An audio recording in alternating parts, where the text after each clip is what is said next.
Everybody say the door. Everyone entered by the door. So the keeper of the door had to be meek but not weak, strong and friendly. For the first person that was positioned in the house of the Lord was not what they called at that time a greeter, but it was the doorkeeper. So the doorkeeper had to keep a certain attitude about himself. For people see the usher as the first person before they see who's in the pulpit. And first impressions are usually lasting impressions. So ushers cannot afford to have an attitude and be nasty because they just may be turning a soul away from the kingdom of God. Help me somebody. He said, I'd rather be a doorkeeper in the house of the Lord. For you see, the house of the Lord, the wall structure and the ornate ceiling fixtures and the flooring foundation were not merely as susceptible to attack as the door. They weren't coming for the ceiling or the floor. They were coming through the door. So the doorkeeper ushers and nurses had to be alert. They had to be watchful. The door was the most exposed point in the building when under assault. So the doorkeeper, the keeper of the door, had to be sensitive. The priests and the altar boys and the parishioners in the pews and the psalmists were well secured within the sanctity of the walls, but the doorkeepers protected the way in and the way out. Boy, you have a job to do. The doorkeepers guarded the way you entered and the way you departed. The doorkeeper had to serve with humility and pride. David said, I'd rather be a doorkeeper because it not only represents my humility, but it represents my pride. That has to do with your posture as well. It has to do with how you stand and how you sit and how you walk. And excuse me, how clean your uniform and shoes are. It represents pride and what you feel about yourself. So you keep your uniform clean and you keep your shoes in order. Somebody don't like me for saying that.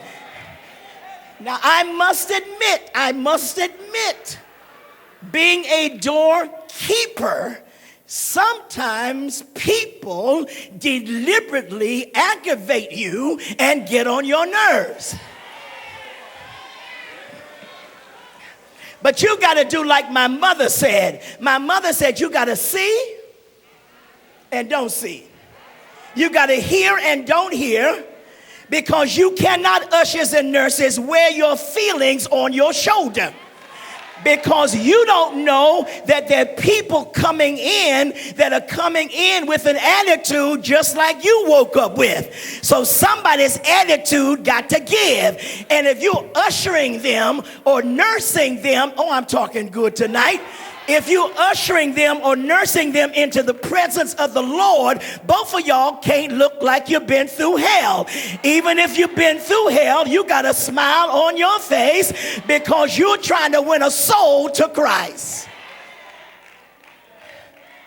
I must admit that some people don't see you as doorkeepers. They see you as doormats. I don't know how many ushers have been stepped on. I don't know how many ushers have been stepped over. I don't know how many ushers have been stepped past and disregarded as a significant figure in the church. But you got to say, I'll be a doormat if it's pleasing God. Not only ushers and nurses have you been often mistaken as doormats and not doorkeepers, but how many have mistaken you for doorbells when they try to ring you the wrong way or push that button so you can react on how they act?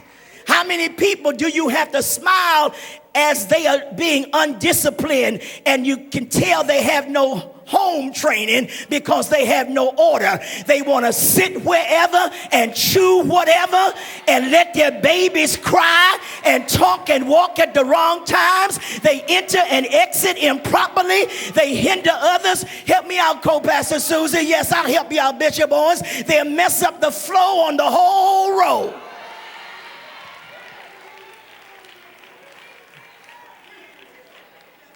So they don't see you as a doorkeeper. They see you as a doormat, but you got to smile anyhow.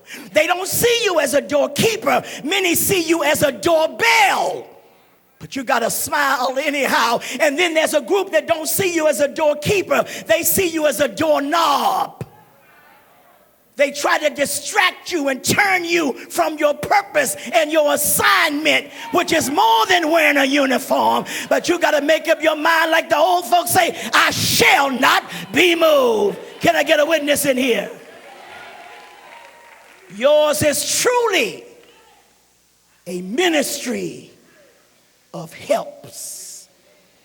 If I can help somebody as I pass you to your seat, if I can help somebody as I hand you a program or a fan, if I can help somebody by leading you the right way, then my living will not be in vain. So David says, I would rather be a doorkeeper.